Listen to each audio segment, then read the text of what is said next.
പ്രചരണത്തിന്റെ തുടക്കം മുതൽ മത്സരം കടുത്തതാണെന്നും വെറുതെ ജയിക്കാനാകില്ലെന്നുമായിരുന്നു മുരളീധരന്റെ പക്ഷം. എന്നാൽ സുരേഷ് ഗോപിയുടെ വിജയത്തോടെ തെരഞ്ഞെടുപ്പ് രാഷ്ട്രീയത്തിൽ കോൺഗ്രസിലെ ട്രബിൾ ഷൂട്ടർ എന്ന മുരളീധരന്റെ പ്രതിച്ഛായയ്ക്ക് ഭംഗം വന്നിരിക്കുകയാണ്. തൃശൂർ ജില്ലയിൽ മുൻപ് 2 തവണ മത്സരിച്ചിരുന്നെങ്കിലും മുരളീധരന് ജയിക്കാൻ സാധിച്ചിരുന്നില്ല. മന്ത്രിയായിരിക്കുമ്പോൾ വടക്കാഞ്ചേരിയിൽ നിന്ന് ഉപതെരഞ്ഞെടുപ്പിൽ നിയമസഭയിൽ മത്സരിച്ചെങ്കിലും ജനവിധി എതിരായിരുന്നു. ലോക്സഭാ തെരഞ്ഞെടുപ്പിലും തൃശൂരിൽ നിന്ന് മുൻപ് മത്സരിച്ചെങ്കിലും തൃശൂരിന്റെ ഹൃദയം കീഴടക്കാൻ മുരളീധരനായില്ല.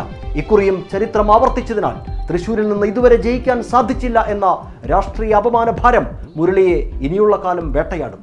കരുണാകരനുമായി ഏറെ വൈകാരിക ബന്ധമുള്ള തൃശൂരിൽ മകനായ മുരളീധരന് ജയിക്കാൻ പറ്റാത്തതും അദ്ദേഹത്തിന് രാഷ്ട്രീയ തിരിച്ചടിയാണ്.